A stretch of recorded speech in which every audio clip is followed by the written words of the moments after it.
Samajwadi party के राष्ट्रीय अध्यक्ष अखिलेश यादव आज मेरठ दौरे पर हैं। मेरठ के कई स्थानों पर जाएंगे, जहां पांचली बुजुर्ग से लेकर के राली चौहान और इंचोली थाना क्षेत्र में वो पहुंचेंगे। अलग अलग घटनाओं में मारे गए लोगों के परिवार वालों से मुलाकात करेंगे। अखिलेश यादव के आगमन को लेकर उनके तमाम कार्यकर्ताओं में काफी उत्साह है। ऐसे में इस वक्त मैं मौजूद हूं मेरठ के नेशनल हाईवे 58 पर। यहाँ पर आप देख सकते हैं बड़ी तादाद में समाजवादी पार्टी के नेता कार्यकर्ता पहुंचे हुए हैं और उत्साहित हैं। अपने महबूब नेता का यहाँ पर इस्तकबाल करने के लिए तमाम लोग मुस्तैदी के साथ जुटे हुए हैं। ओमपाल गुजर के नारे यहाँ पर लगाए जा रहे हैं। हालांकि जिस तरीके से 2024 का चुनाव सर पर है, तो तमाम तैयारियों को लेकर विपक्ष लगा हुआ है। खासतौर से उत्तर प्रदेश पर सभी की निगाहें हैं। 80 सीटें यहाँ पर 80 सीटें हैं। यहाँ पर 80 सीटें हैं। 80 सीटों को साधने के लिए अखिलेश यादव और तमाम जो गठबंधन हुआ है इंडिया के नाम से, उसको लेकर के यहाँ तैयारियां जोरों शोरों पर हैं।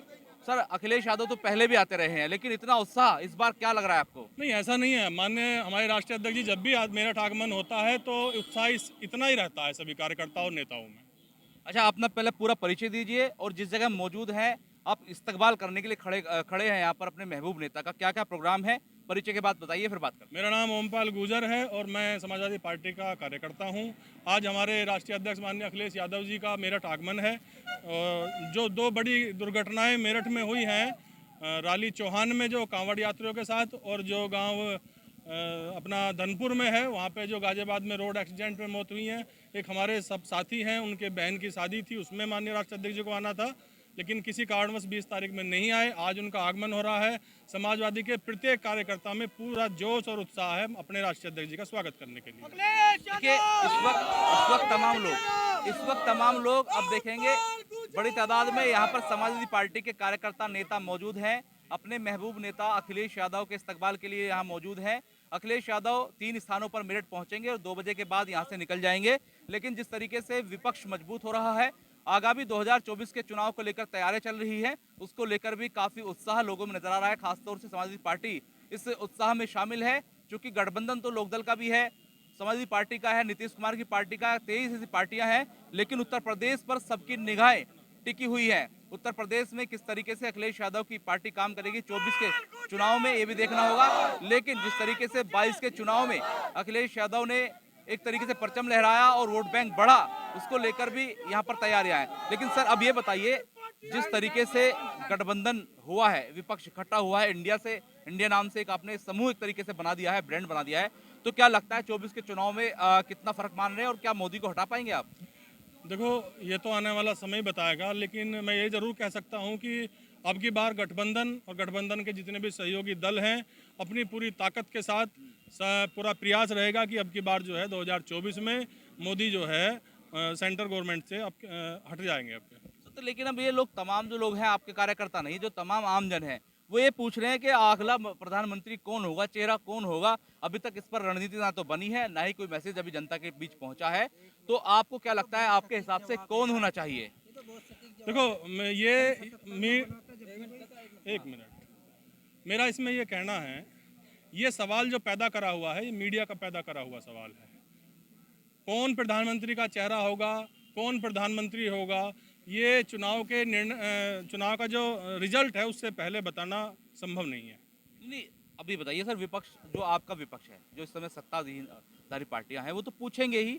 मेरी कल नसीरुद्दीन सिद्दीकी मेरठ में थे, उनसे बात हुई, उनसे राब्ता हुआ, उनसे मैंने ये सवाल किया तो उन्होंने कहा कि हम चाहते हैं राहुल गांधी प्रधानमंत्री चेहरा हो प्रधानमंत्री के लिए। आप क्या कहेंगे? जो भी दल हैं वो सभी चाहेंगे कि उनके नेता प्रधानमंत्री बने। हम भी, अगर हमसे आप पूछोगे तो हम भी चाहेंगे माननीय राष्ट्रीय अध्यक्ष अखिलेश यादव जी प्रधानमंत्री बने। मतलब आप ये चाहते हैं कि चेहरा आपके नेता का हो? आप किसी भी दल के कार्यकर्ता से पूछोगे तो उसका कार्यकर्ता यही कहेगा कि मेरा नेता प्रधानमंत्री बने। लेकिन मैं फिर वही बात दोबारा दोहराना चाहता हूँ, परिणाम से पहले कुछ भी कहना सही नहीं है। अच्छा, एक चीज़ और उठ रही है, लगातार कह रहे हैं कि 23 लोग इकट्ठे हो गए हैं, ऐसे हैं वैसे, तमाम तरह के आरोप हैं। लेकिन इससे पहले एनडीए की अगर बात कर ली जाए तो वहाँ तो इससे ज़्यादा दल इकट्ठा हुए और आज भी इकट्ठा है। तो ये किस तरह के आरोप लोग लगाते हैं और ये लोग कौन लोग हैं सर? कौन लोग हैं? भाजपा के लोग हैं और अपनी गिरबान में झांकते नहीं। 26 दल दिखाई दे रहे हैं इंडिया के, लेकिन अपने 38 नहीं दिखाई दे रहे हैं। और ऐसा कोई छोड़ नहीं रहे जिनको उत्तर प्रदेश में कोई नहीं पूछ रहा, उनको एनडीए पूछ रहा है। तो अपनी गिरबान में भी तो झांक लेना चाहिए इनको।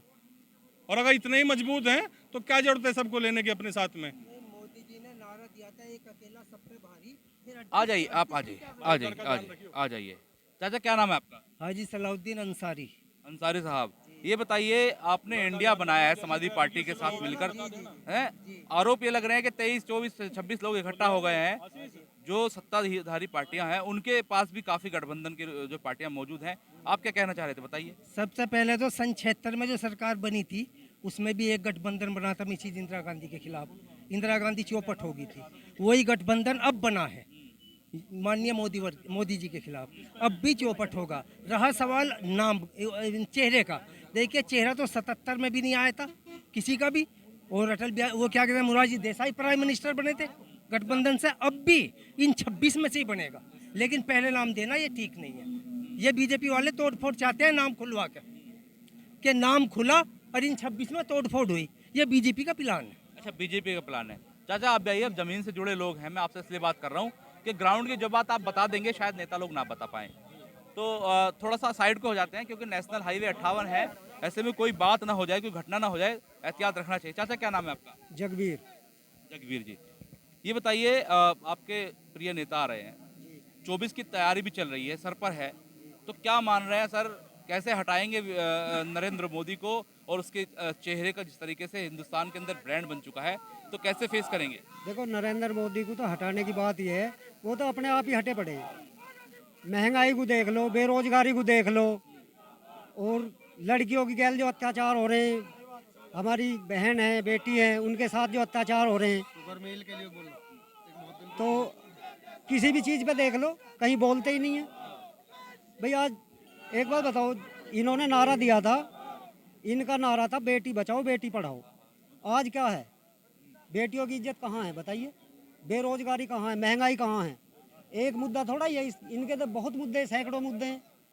किसी भी मुद्दे पे बात कर लो, किसी भी मुद्दे को ले लो, किसी मुद्दे पे टिक ही नहीं रहे। जो भी इनकी घोषणा हवा हवाई है। चाचा कई मुद्दे बता रहे हैं, ये ग्राउंड से जुड़े हुए लोग हैं, जमीन से जुड़े लोग हैं। सर क्या मुद्दे हैं आपके, और क्या ऐसे मुद्दे हैं जो आप जिनकी मुखालफत करना चाहेंगे 24 से पहले, जिनको उजागर होना चाहिए, अभी तक जो नहीं हो पा रहे हैं? स्ट्रीम मीडिया लगातार उन चीज़ों से भटका रही है, कई मुद्दे हैं। हालांकि अभी की बात करें, मणिपुर देख लीजिए, कोई नाम लेने को तैयार नहीं है स्ट्रीम मीडिया के लोग। तो आप क्या चाहते हैं, किस तरह के मुद्दे होंगे जिनको आप उठाएंगे, और किन मुद्दों पर चुनाव होने वाला है? आपके इन सवालों के साथ मैं आपके न्यूज़ निवारण टीवी का भी मैं शुक्रिया अदा करूंगा कि आपने ये सवाल पूछे हैं, वरना तो मीडिया इन सवालों को पूछने के लिए तैयार नहीं है। मुद्दे एक नहीं, मुद्दे आप ज़मीन पर उतर के देखो, हर आदमी के पास एक मुद्दा है। मणिपुर जैसी घटना हिंदुस्तान के लिए इतिहास में दर्ज होगी, इससे शर्मसार घटना कभी नहीं हो सकती। चाहे अंग्रेज रहे हों, मुगल रहे हों, इतनी बेशरम घटना कभी नहीं हुई। और ये इतने बेशरम लोग हैं भारतीय जनता पार्टी के कि इस घटना पे भी ये जो है चर्चा करने से बच रहे हैं। और तो और जो विपक्षी सांसद हैं उनको संसद से बाहर बहिष्कार करा दिया। अब मुद्दे महंगाई का मुद्दा हो, भ्रष्टाचार का मुद्दा हो, और बहुत सारे, बेरोजगारी है, काला धन है, बहुत मुद्दे हैं। एक थोड़ी किसान हो, पहलवान हो, जवान हो, छात्र हो, व्यापारी हो, सब परेशान है इस सरकार में। और अपने मुंह से अपनी बड़ाई तो कोई, इन भाजपा वालों का यही काम है। ये कभी आपको इन बातों पे कभी अपनी सहमति दर्ज नहीं करते मिलेंगे, हमेशा यही कहेंगे कि नहीं हमारी बहुत अच्छी सरकार चल रही है। लेकिन आम आप कार्यकर्ता से पूछोगे, आम पार्टियों से अलग हटके भी लोगों से आप जानकारी करोगे, वो यही कहेंगे कि बहुत बुरा हाल है हिंदुस्तान का। तो अब ये बताइए, आखिरी सवाल मेरा ये है, अब क्या मान रहे हैं, जिस तरीके से आपके राष्ट्रीय अध्यक्ष बैक टू बैक 2-3 जगह बैक टू बैक उनका दौरा है, और जहाँ हादसे हो गए हैं या जहाँ शादियाँ हैं, क्या लग रहा है आपकी 24 की तैयारी शुरू हो चुकी हैं? देखिए, हमारे राष्ट्रीय अध्यक्ष जी का दिल बहुत बड़ा है। राष्ट्रीय अध्यक्ष जी आज दोनों जो परिवार हैं, जो दुखी परिवार है, उनका दुख साझा करेंगे, और ये अपने आप में बहुत बड़ी बात है। किसी भी पार्टी के कोई राष्ट्रीय अध्यक्ष अभी तक इन दोनों लोगों से, दोनों परिवारों से, या दोनों जो लोग हैं ये, इनसे कोई पहुंचा नहीं है। राष्ट्रीय अध्यक्ष जी आ रहे हैं। राष्ट्रीय अध्यक्ष जी हमेशा अपने लोगों के साथ, जनता के सुख दुख में हमेशा उनके साथ रहते हैं। तो देखिए, ये हमारे साथ थे ओमपाल गुर्जर, समाजवादी पार्टी के युवा नेता हैं, फायरब्रांड नेता हैं, और यहाँ पर अखिलेश यादव के आगमन को लेकर उनके स्वागत के लिए यहाँ खड़े हुए हैं। नेशनल हाईवे 58 पर हम लोग मौजूद हैं। ऐसे में 24 की तैयारियां भी शुरू हो चुकी हैं। अखिलेश यादव ने उत्तर प्रदेश में परचम लहराने के लिए अपनी कवायद शुरू कर दी है, बैक टू बैक दौरे शुरू कर दिए हैं और साफ तौर पर देखा जाए तो अखिलेश यादव इस वक्त हमलावर नजर आ रहे हैं। ऐसे में 24 के चुनाव में 80 सीटों से समाजवादी पार्टी कितनी सीटें भाजपा से छीनने जा रही है, ये भी सवाल अभी भविष्य के गर्भ में है। फिलहाल अपने सहयोगी आरिफ मोल्ला के साथ मनोवर चौहान, न्यूज़ निवारण टीवी, मेरठ।